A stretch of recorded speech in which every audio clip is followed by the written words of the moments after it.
България изгражда своята модерна железопътна история, а един от най-впечатляващите и технически сложни проекти се реализира по трасето между Костенец и Белово. Този участък е ключова част от голямата железопътна магистрала, която свързва София с Пловдив, Бургас и турската граница. Проектът не е просто обновяване на стари релси, а цялостно ново строителство, което променя изцяло географията на транспорта в този планински и труден регион. Участъкът между Костенец и Белово е с дължина от близо 16 км, но в тези километри са концентрирани едни от най-сериозните инженерни предизвикателства на Балканите.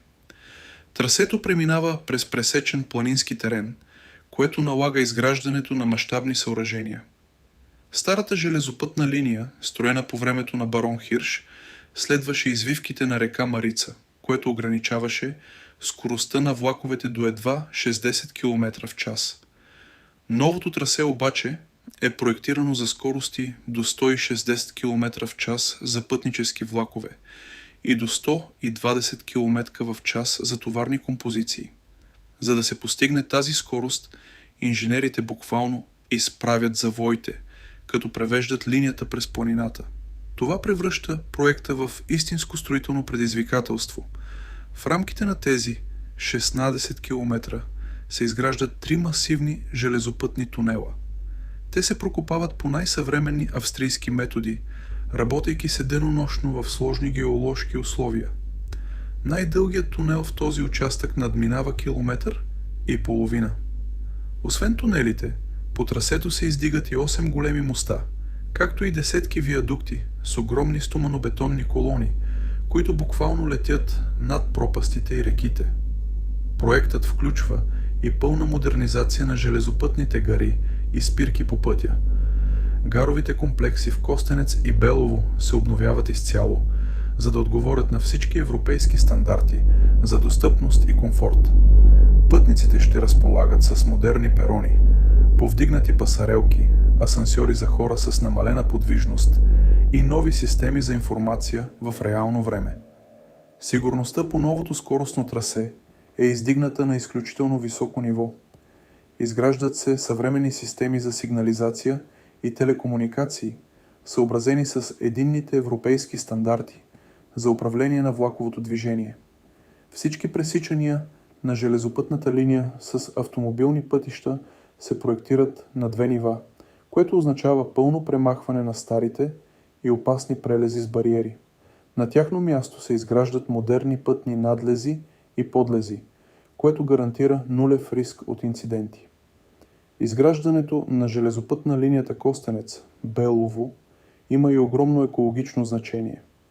Модерният железопътен транспорт е най-зелената алтернатива на натоварения автомобилен трафик по магистрала Тракия.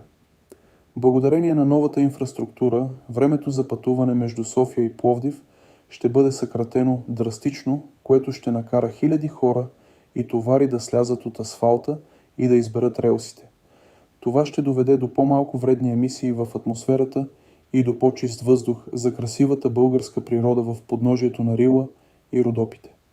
Когато проектът бъде напълно завършен, участъкът Костенец-Белово ще бъде символ на технологичния напредък в българските железници. Той ще свърже столицата и Тракийската низина по бърз, безопасен и комфортен начин, превръщайки България в модерна част от единната европейска железопътна мрежа.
you